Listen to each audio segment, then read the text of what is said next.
But ಅವ್ರು ಇನ್ನೇನು ಕೇಳಲ್ಲ, ನಮ್ದೇನೇ ಪಕ್ಕ ಇದ್ರು ಕೂಡ DL RC ಎಮಿಷನ್ ಟೆಸ್ಟು ಏನೇ ಒಂದು ಪಕ್ಕ ಇದ್ರು ಕೂಡ ಅವರು ಎತ್ತು 200 ಎತ್ತು 500 ಎತ್ತು ಈ ಥರ ಕೇಳೋರು ಅವರು. ಇದೊಂದು ಪಕ್ಕ ಫಿಕ್ಸು. ಈಗ ಮೊದಲಾಗಿದ್ರು 500, ಇವಾಗ ಐ ಥಿಂಕ್ 1000-2000 ಆಗ್ಬಿಟ್ಟಿದೆ. ಏನೇ ನಾವು ತೋರಿಸಿದ್ರು ಕೂಡ ಇಲ್ಲ ಪರವಾಗಿಲ್ಲ ಎತ್ತು ಹಂಗೆತ್ತು ಇದೇನಿದು ಕೊಡಿ ಜ್ಯೂಸ್ ಕೊಡು ಈ ಥರ ಮಾಡೋರೆ.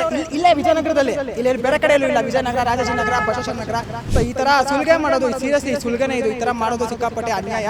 ಸರ್ವಿಸ್ ರೋಡಲ್ಲೇ ನಿಂತ್ಕೋತಾರೆ ಅವರೇನು, ಮೇನ್ ರೋಡ್ ಇಲ್ಲ. ಮೇನ್ ರೋಡಲ್ಲಿ ನಿಂತ್ಕೊಂಡು ನೀವು ಗಾಡಿನ ಅಡ್ಡ ಹಾಕಿದ್ರೆ ನಿಮ್ಗೆ ಪರ್ಮಿಷನ್ ಇದೆ. ನೀವು ಸರ್ವಿಸ್ ರೋಡಲ್ಲಿ ನಿಂತ್ಕೊಂಡು ಅಡ್ಡ ಹಾಕ್ತಿದ್ರೆ ಅಂದ್ರೆ ನಿಮ್ಗೇನು ಪರ್ಮಿಷನ್ ಇದೆ? ನಾವು ಕೇಳಕ್ ಹೋದ್ರೆ ಅವ್ರು ನನ್ನೇ ಪ್ರಶ್ನೆ ಕೇಳಕ್ ಬರ್ತೀಯ ಅಂದ್ಬಿಟ್ಟು ಇನ್ನ ಡಬಲ್ ಲೈಕ್ ಎಕ್ಸಾಂಪಲ್ ಬೇರೆ ಏನಾದ್ರು ಅವರೇ ಹುಟ್ಟಿಸ್ಕೊಂಡು ಏನಾದ್ರು ಹಾಕೋದು, ಕೀ ಕಿತ್ಕೊಂಡ್ಬಿಡೋದು. ಫಸ್ಟ್ ಆಫ್ ಆಲ್ ಕೀ ಕಿತ್ಕೊಳ್ಳೋ ಪರ್ಮಿಷನ್ ನಿಮ್ಗೆ ಯಾರು ಕೊಟ್ಟಿದ್ದು ಸ್ವಾಮಿ? ಸ್ವಲ್ಪ ಹೇಳ್ಬಿಡಿ. ಮಾತಿದ್ರೆ ನಿನ್ನ ಇದೇ ಥರ ಕೆಟ್ಟ ಮಾತೆ ಅನ್ನೋದು ಹೊತ್ತು ಮರ್ಯಾದೆ ಕೊಟ್ಟು ಮಾತಾಡಿಸೋವಂಥ ಸ್ವಭಾವ ಅವ್ರಿಗೆ ಬಂದೇ ಇಲ್ಲ. ಅದು ಎಸ್ಪೆಷಲಿ ನಮ್ಮ ಬೆಂಗಳೂರಲ್ಲಿ ಹಾಳಾಗ್ಬಿಟ್ಟಿದೆ, ಕಂಪ್ಲೀಟ್ ಹಾಳಾಗ್ಬಿಟ್ಟಿದೆ. ಅವ್ರಿಗೆ ತಿಂಗಳು ಸಂಬಳ ಕೊಟ್ಟರು ಕೂಡ ಅವ್ರಿಗೆ ದುಡ್ಡು ಅಷ್ಟೇ, ಅದು ಬಿಟ್ಟರೆ ಬೇರೆ ಇನ್ನೇನಿಲ್ಲ. ಡ್ರಿಂಕ್ ಆ್ಯಂಡ್ ಡ್ರೈವ್ ಮಾಡಿರಲಿಲ್ಲ ಅಂದರೂ ಕೂಡ ಅವರು ಏನೋ ಒಂದು ಮಾಡಿ ಒಟ್ಟಲ್ಲಿ ದುಡ್ಡು ಕೇಳಬೇಕು, ಅದು ಮಾಡೇ ಮಾಡ್ತಾರೆ ಅಷ್ಟೇ. ಅದು ಕ್ಯಾಮ್ರಾ ರೆಕಾರ್ಡ್ ಮಾಡೋಕ್ಕೋಲ್ಲ, ಕ್ಯಾಮ್ರಾ ಎಲ್ಲ ಒಳಗೆ ಬಂದಿದ್ದಾರೆ. ಸೊ ಈ ಥರ ನಾನೆಲ್ಲ ಇದು ಮಾಡಿದ್ದೀನಿ, ಏನೋ ಅನುಭವಿಸಿದ್ದೀನಿ. ನಾವೇನೇ ಹೇಳಿದ್ರು ಕೂಡ ಅವ್ರು ಮಾಡೋದು ಮಾಡ್ತಿರ್ತಾರೆ. ಅವ್ರಿಗೆ ಸಂಬಳ ಜೊತೆಗೆ ಗಿಂಬಳನೂ ಬೇಕು ಅಷ್ಟೇ. ಅವ್ರ ಮೈಂಡ್ಸೆಟ್ ಹಂಗೆ ಆಗ್ಬಿಟ್ಟಿದೆ. ಕೀ ಕಿತ್ಕೊಂಡ್ಬಿಡೋದು, ಗಾಡಿಯಿಂದ ಕೀ ಎತ್ಕೊಂಡ್ಬಿಡೋದು, ಏನಿದೆ ಸರ್ಕಾರದ ಹತ್ರ ದುಡ್ಡಿಲ್ಲ ಅದಕ್ಕೆ ಮಾಡ್ತಾ ಇದ್ದಾರೆ ಅಷ್ಟೇ. ಅಪಘಾತಗಳಾಗೋದಕ್ಕೆ ಅರ್ಧ ಪೊಲೀಸವರೇ ಕಾರಣ. ಇಲ್ಲ ನಮ್ಮ ಅಪ್ರಾಣ ಇಲ್ಲ. ಅವ್ರು ಯಾರು ಗೌರ್ಮೆಂಟ್ ಅವ್ರು ಯಾರು ನ್ಯಾಯವಾಗೆಲ್ಲ ದುಡಿಯಲ್ಲ, ತಲೆ ಕೆಡಿಸ್ಕೊಂಡ್ಬಿಡಿ ಅದ್ರ ಬಗ್ಗೆ. ಅವರು ಲಂಚ ಕೊಟ್ಟು ಜಾಯ್ನ್ ಆಗಿರ್ತಾರೆ, ಅದನ್ನ ಸಂಪಾದನೆ ಮಾಡೋದು ಬೇಡವಾ? ಇನ್ನು ಸಂಬಳದಲ್ಲಿ ಬದುಕ್ಬಿಡ್ತಾರೆ ಅವರು. ಬರೀ ಸಂಬಳದಲ್ಲಿ ಬದುಕಿ ನೋಡೋಣ, ನಮ್ಮ ಥರ ಯಾರು ಸಂಬಳದಲ್ಲಿ ಬದುಕಲ್ಲ. ಬೆಂಗಳೂರು ಸಂಚಾರ ಟ್ರಾಫಿಕ್ ಪೊಲೀಸರ ನಡವಳಿಕೆ ಹೇಗಿದೆ ಸರ್? ಮೇಡಮ್, ನಾ ಓಪನ್ ಆಗಿ ಹೇಳ್ಬೇಕಂದ್ರೆ ತುಂಬ ಆನೆಸ್ಟಾಗಿ ಕೆಲಸ ಮಾಡ್ತಿರೋದು ಸಿಕ್ಕಾಪಡೆ ಕಮ್ಮಿ ಜನ. ಈಗೇನಂದರೆ ಇವಾಗ ನೋಡಿ, ಈ ಸರ್ವಿಸ್ ರೋಡಲ್ಲೇ ಇವಾಗ ನಿಂತ್ಕೊಳ್ಳೋಕೆ ಸ್ಟಾರ್ಟ್ ಮಾಡಿಬಿಟ್ಟಿದ್ದಾರೆ. ಮೊದಲಾಗಿದ್ರೆ ಮೇನ್ ರೋಡಲ್ಲಿ ನಿಂತ್ಕೊಂಡಿರೋರು ಇವಾಗ ಬರೀ ಸರ್ವಿಸ್ ರೋಡಲ್ಲಿ ನಿಂತ್ಕೊಳ್ಳೋಕೆ ಸ್ಟಾರ್ಟ್ ಮಾಡಿಬಿಟ್ಟಿದ್ದಾರೆ. ಬಟ್ ಅವ್ರು ಇನ್ನೇನು ಕೇಳಲ್ಲ, ನಮ್ದೇನೇ ಪಕ್ಕ ಇದ್ರೂ ಕೂಡ DL RC ಎಮಿಷನ್ ಟೆಸ್ಟು ಏನೇ ಒಂದು ಪಕ್ಕ ಇದ್ರೂ ಕೂಡ ಅವರು ಎತ್ತು 200 ಎತ್ತು 500 ಎತ್ತು ಈ ಥರ ಕೇಳೋರೇನೆ ಅವರು. ಇದು ಓಪನ್ ಆಗಿ ಹೇಳ್ತಿದ್ರು, ನನಗೇನಿಲ್ಲ, ಇದು ಓರಲ್ಲಾದರೂ ಪರವಾಗಿಲ್ಲ ಆ ಥರನೇ ಮಾತಾಡೋದವರು. ಆ್ಯಂಡ್ ದುಡ್ಡು ಕಿತ್ತೆ ಅವ್ರು ಕಳಿಸೋದೇ ಇಲ್ಲ ಅವರು. ಇದೊಂದು ಪಕ್ಕ ಫಿಕ್ಸು. ಈಗ ಮೊದಲಾಗಿದ್ರು 500, ಇವಾಗ ಐ ಥಿಂಕ್ 1000-2000 ಆಗ್ಬಿಟ್ಟಿದೆ.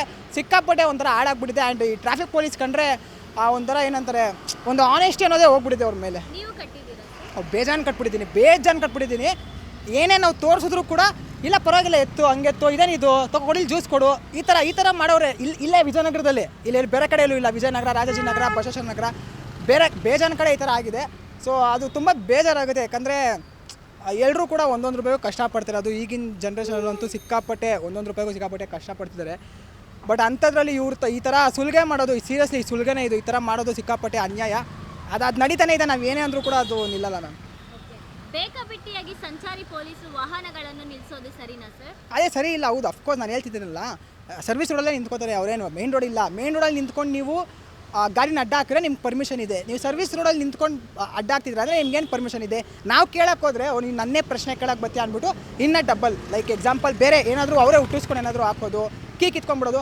ಫಸ್ಟ್ ಆಫ್ ಆಲ್ ಕೀ ಕಿತ್ಕೊಳ್ಳೋ ಪರ್ಮಿಷನ್ ನಿಮ್ಗೆ ಯಾರು ಕೊಟ್ಟಿದ್ದು ಸ್ವಾಮಿ? ಸ್ವಲ್ಪ ಹೇಳ್ಬಿಡಿ. ನಮ್ಮ ಗಾಡಿ ನಾವು ದುಡ್ಡು ಕೊಟ್ಟು ತೊಗೊಂಡಿರೋ ಗಾಡಿ ನೀವು ಕೈ ಹಾಕೋಕ್ಕೆ ಯಾರಪ್ಪ ಪರ್ಮಿಷನ್ ಕೊಟ್ಟಿದ್ದು? ಆ್ಯಂಡ್ ಅಫ್ಕೋರ್ಸ್ ನಿಮ್ಗೆ ಕೇಳೋ ಒಂದು ರೈಟ್ಸ್ ಇದೆ, DL ತೋರಿಸಿ, RC ತೋರಿಸಿ, ಸಮಥಿಂಗ್ ಡಾಕ್ಯುಮೆಂಟ್ಸ್ ತೋರಿಸಿ ಅಂತ.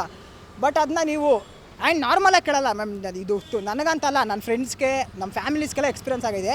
ಮಾತಿದ್ರೆ ನಿನ್ನ ಇದೇ ಥರ ಕೆಟ್ಟ ಮಾತೆ ಅನ್ನೋದು ಹೊತ್ತು ಮರ್ಯಾದೆ ಕೊಟ್ಟು ಮಾತಾಡಿಸೋವಂಥ ಸ್ವಭಾವ ಅವ್ರಿಗೆ ಬಂದೇ ಇಲ್ಲ. ಅದು ಎಸ್ಪೆಷಲಿ ನಮ್ಮ ಬೆಂಗಳೂರಲ್ಲಿ ಹಾಳಾಗ್ಬಿಟ್ಟಿದೆ, ಕಂಪ್ಲೀಟ್ ಹಾಳಾಗ್ಬಿಟ್ಟಿದೆ. ಸಡನ್ ಆಗಿ ಗಾಡಿಗಳನ್ನು ನಿಲ್ಲಿಸೋದ್ರಿಂದ ಅಪಘಾತಗಳಾಗುತ್ತೆ. ಇದು ಎಷ್ಟು ಮಟ್ಟಿಗೆ ಸರಿ ಅನ್ಸುತ್ತೆ? ಇದು ಹೌದು ಮೇಡಮ್, ಇದು ಸಿಕ್ಕಾಪಟ್ಟೆ ಡೇಂಜರ್. ಯಾಕಂದರೆ ನನಗೂ ತುಂಬ ಸಲ ಆಗಿದೆ. ನಾವು ಮೇನ್ ರೋಡಲ್ಲಿ ಹೋಗ್ತಾ ಇರ್ತೀವಿ, ಸಡನ್ನಾಗಿ ಅವ್ರು ಬ್ರೇಕ್ ಹೊಡಿತಾರೆ, ನಾವು ಬ್ರೇಕ್ ಹೊಡಿತೀವಿ. ಹಿಂದಗಡೆಯವರು ಅದು ಆ ಮೈಂಡ್ ಸೆಟಲ್ಲಿ ಬ್ರೇಕ್ ಹೊಡೆದ್ಬಿಡ್ತಾರೆ. 2 ವೀಲರ್ ಆಗಲಿ, ಆಟೋ ಆಗಲಿ, ಅಥವಾ ಲಾರಿ, ಕಾರ್ ಏನೇ ಆಗಲಿ. ಅದು ಸಿಕ್ಕಾಪಟ್ಟೆ ಒಂದು ಡೇಂಜರ್. ಎಲ್ಲರಿಗೂ ಹೇಳೋಕ್ಕಾಗಲ್ಲ. ಎಕ್ಸಾಂಪಲ್ ಫ್ಯಾಮಿಲಿ ಕೂತಿರ್ತಾರೆ, ಹೆಚ್ಚು ಕಡಿಮೆ ಏನೋ ಒಂದು ಆಯ್ತು, ಏನೋ ಒಂದು ಸಣ್ಣದಾಗಿ ಏನಾದರೂ ಆದರೂ ಕೂಡ ಅದು ಸಿಕ್ಕಾಪಟ್ಟೆ ಡೇಂಜರ್ ಎಲ್ಲರೂ ಕೂಡ. ಸೊ ಅದು ಸ್ವಲ್ಪ ಹುಷಾರಾಗಿರಬೇಕು. ಆ್ಯಂಡ್ ಗಾಡಿ ಓಡಿಸೋರು ಸ್ವಲ್ಪ ಲೈಕ್ ಹೆಡ್ಫೋನ್ಸ್ ಹಾಕೊಂಡು ಗಾಡಿ ಓಡಿಸೋದಾಗಿರ್ಬೋದು, ಅಥವಾ ಬೇರೆ ಎಲ್ಲೋ ಜ್ಞಾನ ಇಟ್ಕೊಂಡು ಓಡಿಸೋದಾಗಿರ್ಬೋದು, ಅದು ಮಾಡಬಾರ್ದು. ಸ್ವಲ್ಪ ಆ ಕಡೆ ಈ ಕಡೆ ನೋಡ್ಕೊಂಡು ನೀಟಾಗಿ ಓಡಿಸ್ಬೇಕು. ಬಟ್ ಅದು ಆಗಲ್ಲ. ಅದು ಡ್ರಂಕ್ ಆ್ಯಂಡ್ ಡ್ರೈವ್ ವಾಹನ ತಪಾಸಣೆಗೆ ಮಾತ್ರ ಸೂಚನೆಯನ್ನು ಕೊಟ್ಟಿದ್ದಾರೆ, ಆದರೆ ಬೇಕಾಬಿಟ್ಟಿ ವಾಹನಗಳನ್ನು ತಡೆಯೋ ಹಾಗಿಲ್ಲ ಅಂತ ಹೇಳಿದ್ದಾರೆ. ಬಟ್ ಪೊಲೀಸರು ಯಾಕೆ ಈ ಥರ ಮಾಡ್ತಿದ್ದಾರೆ ಮೇಡಮ್? ಏನಿಲ್ಲ, ಸಿಂಪಲ್ ಆಗಿ ಹೇಳ್ಬೇಕಂದ್ರೆ ದುಡ್ಡು ಮೇಡಮ್, ಅಷ್ಟೇ, ಇನ್ನೇ ಇಲ್ಲ. ಅವ್ರಿಗೆ ತಿಂಗಳು ಸಂಬಳ ಕೊಟ್ಟರು ಕೂಡ ಅವ್ರಿಗೆ ದುಡ್ಡು ಅಷ್ಟೇ, ಅದು ಬಿಟ್ಟರೆ ಬೇರೆ ಇನ್ನೇನಿಲ್ಲ. ಏನಂತಾರೆ, ನಾವೇನೇ ಅದೇ ಹೇಳಿದ್ನಲ್ಲ, ರೂಲ್ಸ್ ಪ್ರಕಾರ ನಾವೇನೇ ಮಾಡಿದ್ರು ಕೂಡ ಡ್ರಿಂಕ್ ಆ್ಯಂಡ್ ಡ್ರೈವ್ ಮಾಡಿರಲಿಲ್ಲ ಅಂದರೂ ಕೂಡ ಅವರು ಏನೋ ಒಂದು ಮಾಡಿ ಒಟ್ನಲ್ಲಿ ದುಡ್ಡು ಕೇಳಬೇಕು, ಅದು ಮಾಡೇ ಮಾಡ್ತಾರೆ ಅಷ್ಟೇ. ವೆಹಿಕಲ್ ಚೆಕಿಂಗ್ ಪಾಯಿಂಟಲ್ಲಿ ಮಾತ್ರ ಚೆಕ್ ಮಾಡಬೇಕು, ಆದರೆ ರಸ್ತೆ ಮಧ್ಯೆ ಬಂದು ಪೊಲೀಸರು ವಾಹನ ತಪಾಸಣೆ ಮಾಡ್ತಾ ಇದ್ದಾರೆ. ಯಾತಕ್ಕೋಸ್ಕರ ಮಾಡ್ತಾ ಇದ್ದಾರೆ ಸರ್? ಅದು ಯಾತಕ್ಕೋಸ್ಕರ ಅಂದರೆ ಏನು ಹೇಳಿ, ಅವ್ರಿಗೆ ಈ ಥರ ನಾವು ಅವ್ರು ಏನು ಒಂದು ಇಂಟೆನ್ಷನ್ ಇಟ್ಕೊಂಡು ಗಾಡಿ ಹಿಡಿತಾರೆ ಅಂತ ಅದು ಗೊತ್ತಾಗಲ್ಲ ನಮಗೆ. ಏನೋ ಹಿಡಿದ್ಬಿಡ್ಬೇಕು, ಹಿಡಿತಾರೆ ಎಲ್ಲ ಆಗಿರ್ತೀರಾ? ಎಲ್ಲ ಹೌದು. ಎಲ್ಲ ಎಕ್ಸಾಂಪಲ್ ನಾವೆಲ್ಲ ಅರ್ಜೆಂಟಿಗೆ ಎಲ್ಲಾದರೂ ಹೋಗ್ತಿರ್ತೀವಿ ಅಂದ್ಕೊಳ್ಳಿ, ಸಡನ್ನಾಗಿ ಹಿಡಿತಾರೆ. ನಾವು ಎಕ್ಸಾಂಪಲ್ ಏನೋ ಒಂದು ಎಮರ್ಜೆನ್ಸಿ ಹಾಸ್ಪಿಟಲ್ಗೋ ಅಥವಾ ಏನೋ ಒಂದು ಆಯಿತು, ಅಲ್ಲಿ ಹೋಗ್ತಿದ್ರು ಕೂಡ ಅವ್ರ ಅವ್ರ ಹತ್ರ ಏನೇ ನೀವು ರೀಸನ್ ಹೇಳಿದ್ರು ಅವರು ಒಂದು ನೀವು ಪಕ್ಕ ಇದ್ರೂ ಕೂಡ, ಅದೇ ಹೇಳ್ದಲ್ಲ, ಪಕ್ಕ ಇದ್ರೂ ಕೂಡ ಹೌದು, ಡಾಕ್ಯುಮೆಂಟ್ಸ್ ಹಿಡಿದ್ರು ಕೂಡ ನಾನೇ ಏನು ಪರ್ಸ್ನಲಾಗಿ ನಾನೇ ಕಟ್ಟಿದ್ದೀನಲ್ಲ, ನಮ್ಮದು ಅದೇ ನಾನು ಬೇರೆಯವ್ರದ್ದೇನು ಹೇಳಿ, ನಂದೇ ಪರ್ಸನಲ್. ಅದು ಒಂದು ಸಲ 2 ಸಲ ಅಲ್ಲ, ತುಂಬ ಸಲ ಈ ಥರ ಆಗಿದೆ, ಬೇಜಾನ್ ಸಲ ಆಗಿದೆ. ನಾವೇಂತಕ್ಕೂ ಇವಾಗ ದುಡ್ಡು 1 ರೂಪಾಯಿ 2 ರೂಪಾಯಿ ಮುಖ್ಯ, ನಾವೆಂತಕ್ಕೋ ಒಂದು ಪ್ಲ್ಯಾನ್ ಮಾಡಿರ್ತೀವಿ. ಈ ಥರ ಹೋಗ್ಬಿಟ್ರೆ ಸಿಕ್ಕಾಪಟ್ಟೆ ಬೇಜಾರಾಗುತ್ತೆ. ಏನು 1 ರೂಪಾಯಿ 2 ರೂಪಾಯಿ ಅವ್ರು ಎತ್ತಿದ್ರೆ ಅದೇ ಹೇಳಿದ್ರೆ 1000 2000 ಈ ಥರ ಕೇಳ್ತಾರೆ. ನಾವೇನೂ ಮಾಡೋಕ್ಕಾಗಲ್ಲ. ಇನ್ ಕೇಸ್ ಕ್ಯಾಮ್ರಾ, ನಾನು ಒಬ್ಬ ಯೂಟ್ಯೂಬರೇ, ಅದು ಕ್ಯಾಮ್ರಾನ ರೆಕಾರ್ಡ್ ಮಾಡೋಕೆ ಹೋದಾಗ ಕ್ಯಾಮ್ರಾ ಎಲ್ಲ ಒಳಗೆ ಬಂದಿದ್ದಾರೆ. ಸೊ ಈ ಥರ ನಾನೆಲ್ಲ ಇದು ಮಾಡಿದ್ದೀನಿ, ಏನೋ ಅನುಭವಿಸಿದ್ದೀನಿ. ಸೊ ಅದು ಸಿಕ್ಕಾಪಟ್ಟೆ ಬೇಜಾರಾಗುತ್ತೆ. ಆ್ಯಂಡ್ ಅದು ಐ ಥಿಂಕ್ ಆ ಟ್ರಾಫಿಕ್ ಅನ್ನೋ ಪದಕ್ಕೆ ಅವಮಾನ ಅಷ್ಟೇ, ಏನಿಲ್ಲ. ವಾಹನ ಸವಾರರನ್ನು ಹಿಡಿದು ಹಣ ಪೀಕ್ ಇಡುವ ಕೆಲವು ಟ್ರಾಫಿಕ್ ಪೊಲೀಸರು ಇರ್ತಾರೆ, ಅಂಥವ್ರಿಗೆ ಏನು ಹೇಳಕ್ಕೆ ಇಷ್ಟಪಡ್ತೀರಾ ಸರ್? ಅಂದರೆ ಮ್ಯಾಮ್ ಇವಾಗ ಎಲ್ಲರೂ ನಾನು ಹೇಳ್ತಿಲ್ಲ, ನಾನು ನೋಡಿದ್ದೀನಿ ಇವತ್ತು ಒಳ್ಳೆಯವರು ಕೂಡ ಇದ್ದಾರೆ, ಇಲ್ಲ ಅಂತಲ್ಲ. ಕೆಲವರು ಇರ್ತಾರೆ, ಕೆಲವರು ಇರಲ್ಲ. ಬಟ್ 90% ಇವಾಗ ಎಲ್ಲ ದುಡ್ಡು ಕಿತ್ತೋರೇ ಇರೋದು. 10% ಮಾತ್ರ ಅವ್ರು ತುಂಬ ಓಕೆ ಒಂದು ರೂಲ್ಸ್ ಪ್ರಕಾರ ಅವ್ರು ಕೆಲಸ ಮಾಡ್ತಿರೋದು. ಅಂಥವ್ರ ಬಗ್ಗೆ ಏನು ಹೇಳೋದು ಮೇಡಮ್, ಅಷ್ಟೇ. ನಾವು ಏನೇ ಹೇಳಿದ್ರು ಕೂಡ ಅವ್ರು ಮಾಡೋದು ಮಾಡ್ತಿರ್ತಾರೆ. ಅವ್ರಿಗೆ ಸಂಬಳ ಜೊತೆಗೆ ಗಿಂಬಳನೂ ಬೇಕು ಅಷ್ಟೇ. ಅವ್ರ ಮೈಂಡ್ಸೆಟ್ ಹಂಗೆ ಆಗ್ಬಿಟ್ಟಿದೆ. ಏನು ಮಾಡೋಣ. ಸಂಚಾರಿ ಪೊಲೀಸರು ನ್ಯಾಯವಾಗಿ ದುಡಿತಿದ್ದಾರೆ ಅಂತ ಅನಿಸ್ತಾ ಇದೆಯಾ? ಇಲ್ಲ ಮೇಡಮ್, ಆನೆಸ್ಟಾಗಿಲ್ಲ. ನನ್ನ ಪ್ರಕಾರ ಒಂದು 10% ದುಡಿತಿರ್ಬೋದೇನೋ, 90% ಇಲ್ಲ. ಎಲ್ಲರೂ ಕೂಡ ಒಂದೇನಂತಾರೆ ಲಂಚ ಅಥವಾ ನಮ್ಮ ಹತ್ರ ಏನು ಸುಳ್ಗೆ ಮಾಡ್ತಾರೆ ಅದು ಅಮೌಂಟ್ ಅವ್ರು ಕಿತ್ಕೊಂಡೇ ಹೋಗೋದು.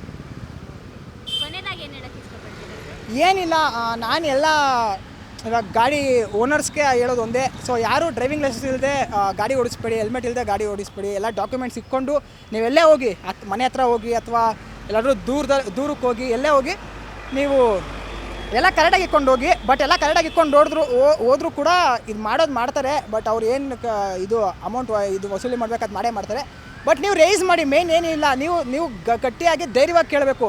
ನೀವು ಪೊಲೀಸವ್ರು ನೋಡಿದ ತಕ್ಷಣ ನೀವು ಪ್ಯಾನಿಕ್ ಆದರೆ 100% ಅದು ನಿಮ್ಮ ಒಂದು ವೀಕ್ನೆಸ್. ಆ್ಯಂಡ್ ಇನ್ನೊಂದೇನಂದರೆ ನೀವು ಗಟ್ಟಿಯಾಗಿ ಕೇಳಬೇಕು, ನಾವು ಯಾಕೆ ಕಟ್ಟಬೇಕು ಅಂತ ರೂಲ್ಸ್ ಪ್ರಕಾರ ಕೇಳಿ. ಆದರೂ ವೀಡಿಯೋ ಮಾಡ್ಕೊಳ್ಳಿ, ನೀವು ಸೋಷಿಯಲ್ ಮೀಡಿಯಾದಲ್ಲಿ ಹಾಕಿ ವೈರಲಾಗಿ ಯಾವ ಥರ ಈ ಥರ ಪೊಲೀಸವ್ರು ಯಾವ ಥರ ಈ ಥರ ಏನಂತಾರೆ ಅಮೌಂಟ್ ಕೇಳ್ತಿದ್ದಾರೆ ನೋಡಿ, ಎಲ್ಲ ನಮ್ಮ ಕರೆಕ್ಟಾಗಿದ್ದರೂ ಕೂಡ ಅಮೌಂಟ್ ಕೇಳ್ತಿದ್ದಾರೆ ಅನ್ನೋದು ಅವ್ರನ್ನ ತೋರಿಸಿ. ಸೊ ನೀವು ಕರೆಕ್ಟಾಗಿರಬೇಕು. ಆ್ಯಂಡ್ ಎಲ್ಲ ಫಸ್ಟ್ ಆಫ್ ಆಲ್ ನೀವು ಕರೆಕ್ಟಾಗಿದ್ದರೆ ಅವ್ರೇನು ಮಾಡೋಕ್ಕಾಗಲ್ಲ ಅಷ್ಟೇ. ಒಟ್ಟಿನಲ್ಲಿ ಎಲ್ಲ ಟ್ರಾಫಿಕ್ ರೂಲ್ಸ್ನ ಮೇಂಟೈನ್ ಮಾಡಿ. Thank you. ಎಲ್ಲ ಕಡೆ ಹಿಡಿತಾ ಇದ್ದಾರೆ. ಟ್ರಾಫಿಕ್ ನೋಡಿ, ಇಲ್ಲೇ ನೋಡಿ ಎಷ್ಟು ಜಾಮ್ ಆಗಿರುತ್ತೆ. ಜಾಮ್ ಆಗಿದ್ರು ಕೂಡ ಹಿಡಿತಾರೆ, ಅವರಿಂದನೇ ಅರ್ಧ ಜಾಮ್ ಆಗೋದು. ಬೇಕಾಬಿಟ್ಟಿಯಾಗಿ ಸಂಚಾರಿ ಪೊಲೀಸರು ವಾಹನಗಳನ್ನು ನಿಲ್ಲಿಸೋದು ಸರಿನಾ ಸರ್? ಸರಿ ಇಲ್ಲ. ಸುಮ್ಮನೆ ಯಾಕೆ ಹಿಡಿಬೇಕು? ಈಗ ನೋಡಿ, ಹೆಲ್ಮೆಟ್ ಹಾಕೊಳ್ದೆ ಟ್ರಾಫಿಕ್ ಉಲ್ಲಂಘನೆ ಮಾಡಿಕೊಂಡು ವೀಲಿಂಗ್ ಮಾಡ್ಕೊಂಡು ಹೋಗೋರನ್ನ ಹಿಡಿಯಲ್ಲ. ಕರೆಕ್ಟಾಗಿ ಫ್ಯಾಮಿಲಿ ಜೊತೆ ಹೋಗ್ತಾ ಇರೋರನ್ನ ಹಿಡಿದು ತೊಂದರೆ ಕೊಡ್ತಾರೆ. ಸಡನ್ ಆಗಿ ಗಾಡಿಗಳನ್ನು ನಿಲ್ಲಿಸೋದ್ರಿಂದ ಅಪಘಾತಗಳಾಗುತ್ತೆ, ಇದು ಎಷ್ಟು ಮಟ್ಟಿಗೆ ಸರಿ ಅನ್ಸುತ್ತೆ ಸರ್? ಅದನ್ನೇ ಸರಿ ಇಲ್ಲ ಅಂತಲೇ ಹೇಳ್ತಾ ಇರೋದು. ಹಿಡಿಲೇಬಾರ್ದು first of all. Already supreme court order ಆಗಿದೆ ಹಿಡಿಯೋಗಿಲ್ಲ ಅಂತ ಅಲ್ವಾ. ಫೋಟೋ ಹೊಡ್ಕೊಳ್ತಾರೆ, ಫೋಟೋ ಹೊಡ್ಕೊಂಡು ಫೈನ್ ಹಾಕ್ಲಿ. ಸೊ ಆದರೂ ಸುಪ್ರೀಂ ಕೋರ್ಟ್ ಆರ್ಡರಿಂದನೂ ಈ ಥರ ಯಾಕೆ ಮಾಡ್ತಿರೋದು? ಸೆಂಟರಲ್ಲೆಲ್ಲ ಗಾಡಿ ಇಟ್ಕೊಂಡು ಅವ್ರ ಕೈಯಲ್ಲಿ ಹಣ ಕೀ ಕಿತ್ಕೊಂಡ್ಬಿಡೋದು, ಗಾಡಿಯಿಂದ ಕೀ ಎತ್ಕೊಂಡ್ಬಿಡೋದು. ಏನಿದೆ, ಸರ್ಕಾರದ ಹತ್ರ ದುಡ್ಡಿಲ್ಲ, ಅದಕ್ಕೆ ಮಾಡ್ತಾ ಇದ್ದಾರೆ ಅಷ್ಟೇ. ಇವ್ರಿಗೆ ಇದು ಮೊದಲು ಈಗ ಸರ್ಕಾರದ ಹತ್ರ ದುಡ್ಡು ಈಗ ಕಲೆಕ್ಷನ್ ಮಾಡಬೇಕಲ್ಲ, ಅವ್ರಿಗೂ ಪ್ರೆಷರ್ ಇದೆಯಲ್ಲ. 2000 ರೂಪಾಯಿ ಕೊಡ್ತಾ ಅಲ್ವಾ, ಸಂಬಳಗಳು ಕೊಡೋದು ಬೇಡವಾ ಪಾಪ ಅವರು. ಡ್ರಂಕ್ ಆ್ಯಂಡ್ ಡ್ರೈವ್ ವಾಹನ ತಪಾಸಣೆಗೆ ಮಾತ್ರ ಸಂಚನೆಯನ್ನು ಕೊಟ್ಟಿದ್ದಾರೆ, ಆದರೆ ಬೇಕಾಬಿಟ್ಟಿ ವಾಹನಗಳನ್ನು ತಡೆಯೋಗಿಲ್ಲ ಅಂತ ಸುಪ್ರೀಂ ಕೋರ್ಟಿಂದ ಆರ್ಡರ್ ಇದೆ. ಹೌದು. ಯಾಕೆ ಈ ಥರ ಮಾಡ್ತಿರೋದು? ಅದು ಮಾಡಬಾರ್ದು. ಅದೇ ಹೇಳ್ತಾ ಇದ್ದಿಲ್ವಾ, ಅವ್ರಿಗೂ ಸ್ಯಾಲ್ರಿಗಳು ಕೊಡಬೇಕು. ಸರ್ಕಾರದ ಬೊಕ್ಕಸಲ್ಲಿ ದುಡ್ಡಿಲ್ಲ, ಸಮಸ್ಯೆ ಅವ್ರ ಹತ್ರ ಇದೆ. ಈಗ 2 ವರ್ಷ ಈ ಸರ್ಕಾರ ಬರೋಕ್ಕೂ ಮುಂಚೆ ಎಲ್ಲಿ ಹಿಡಿತಾ ಇರಲಿಲ್ಲ. ಇವಾಗ ಈ ಸರ್ಕಾರ ಬಂದಮೇಲೆ ತಾನು ಜಾಸ್ತಿ ಮಾಡ್ತಾ ಇರೋದು ಹಿಡಿಯೋದೆಲ್ಲ. ಪ್ಲಸ್ ಅಪಘಾತಗಳಾಗೋದಕ್ಕೆ ಅರ್ಧ ಪೊಲೀಸವರೇ ಕಾರಣ. ಸೊ ವೆಹಿಕಲ್ ಚೆಕಿಂಗ್ ಪಾಯಿಂಟಲ್ಲಿ ಮಾತ್ರ ಚೆಕ್ ಮಾಡಬೇಕು, ಆದರೆ ರಸ್ತೆ ಮಧ್ಯೆ ಬಂದು ಪೊಲೀಸರು ವಾಹನ ತಪಾಸಣೆ ಮಾಡ್ತಾ ಇದ್ದಾರೆ. ಏನು ಹೇಳ್ತೀರಾ ಅದ್ರ ಬಗ್ಗೆ? ಮಾಡಲೇಬಾರ್ದು. ಈಗ ಎಲ್ಲದಕ್ಕೂ 500 ರೂಪಾಯಿ, ಫಸ್ಟ್ ಆಫ್ ಆಲ್ 500 ರೂಪಾಯಿ ಫೈನು, ಅದೇ ಜಾಸ್ತಿ. ಸಂಪಾದನೆ ಮಾಡೋದು ದಿನ ಒಬ್ಬ ಕೂಲಿ ಅವನು 700 ರೂಪಾಯಿ ಸಂಪಾದನೆ ಮಾಡ್ತಾನೆ, 500 ರೂಪಾಯಿ ಫೈನ್ ಕಟ್ತಾನ? ಕರೆಕ್ಟ್ ಅಲ್ವಾ? ಅದನ್ನು ಫಸ್ಟ್ ನಿಲ್ಲಿಸ್ಬೇಕು. 100 ರೂಪಾಯಿ ಇದ್ದಿಂದ 500 ರೂಪಾಯಿ ಮಾಡಿ ಇಟ್ಟಿದ್ದಾರೆ.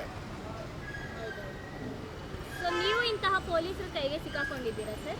ಇಲ್ಲಮ್ಮ. ನಿಮ್ಗೆ ಹೆಂಗೆ ಈ ಥರ ಮಾಹಿತಿ ಬಂದಿದೆ? ದಿನ ಕಣ್ಮುಂದೆ ನೋಡ್ತೀವಲ್ಲ, ನಾವು ಓಡಾಡ್ತಾನೆ ಇರ್ತೀವಲ್ಲ. ಓಕೆ, ಸಿಕ್ಕಾಕೊಂಡ್ರೆ ಎಷ್ಟು ಫೈನ್ ಆಗ್ತಾರೆ ಸರ್? 500 ರೂಪಾಯಿ ಹಾಕೇ ಹಾಕ್ತಾರೆ. ಆಲ್ರೆಡಿ ನನ್ನ ಗಾಡಿ ಮೇಲೆ ಒಂದು 4,000 ಫೈನ್ ಇದೆ ಅನಿಸುತ್ತೆ. ನಿಮ್ಮನ್ನು ಯಾವತ್ತೂ ಹಿಡ್ದಿಲ್ಲ ಆ ಥರ? ಇಲ್ಲ ಇಲ್ಲ. ಸಂಚಾರಿ ಪೊಲೀಸರು ನ್ಯಾಯವಾಗಿ ದುಡಿತಾ ಇದ್ದಾರೆ ಅಂತ ಅನಿಸ್ತಾ ಇದೆಯಾ? ಇಲ್ಲ ಇಲ್ಲ, ನಮ್ಮ ಅಭಿಪ್ರಾಯನೇ ಇಲ್ಲ. ಅವ್ರು ಯಾರೋ ಗೌರ್ಮೆಂಟ್ ಅವರು ಯಾರು ನ್ಯಾಯವಾಗೆಲ್ಲ ದುಡಿಯಲ್ಲ, ತಲೆ ಕೆಡಿಸ್ಕೊಂಬೇಡಿ ಅದ್ರ ಬಗ್ಗೆ. ಅವರು ಲಂಚ ಕೊಟ್ಟು ಜಾಯ್ನ್ ಆಗಿರ್ತಾರೆ, ಅದನ್ನು ಸಂಪಾದನೆ ಮಾಡೋದು ಬೇಡವಾ? ಮತ್ತು ಅವ್ರಿಗೂ ಕಮಿಟ್ಮೆಂಟ್ ಇರುತ್ತಲ್ಲ, ಫ್ಯಾಮಿಲಿ ನಡ್ಸ್ಬೇಕು. ಇನ್ನು ಸಂಬಳದಲ್ಲಿ ಬದುಕ್ಬಿಡ್ತಾರೆ ಅವರು? ಬರೀ ಸಂಬಳದಲ್ಲಿ ಬದುಕಲಿ ನೋಡೋಣ. ನಮ್ಮ ಥರ ಯಾರೂ ಸಂಬಳದಲ್ಲಿ ಬದುಕಲ್ಲ. ಕೊನೆಯದಾಗಿ ಏನು ಹೇಳಕ್ಕೆ ಇಷ್ಟಪಡ್ತೀರಾ ಸರ್? ಏನಿಲ್ಲ, ನಿಯತ್ತಾಗಿರ್ಬೇಕಷ್ಟೇ. ಅವರು ನಿಯತ್ತಾಗಿರಲ್ಲ. ಇನ್ನು 10 ವರ್ಷ ಅಲ್ಲ, ಇನ್ನು 20 ವರ್ಷ ಆದರೂ ಇರಲ್ಲ. ತಲೆ ಕೆಡಿಸ್ಕೊಂಬೇಡಿ, ನಮ್ಮ ದೇಶ ಹಿಂಗೆ.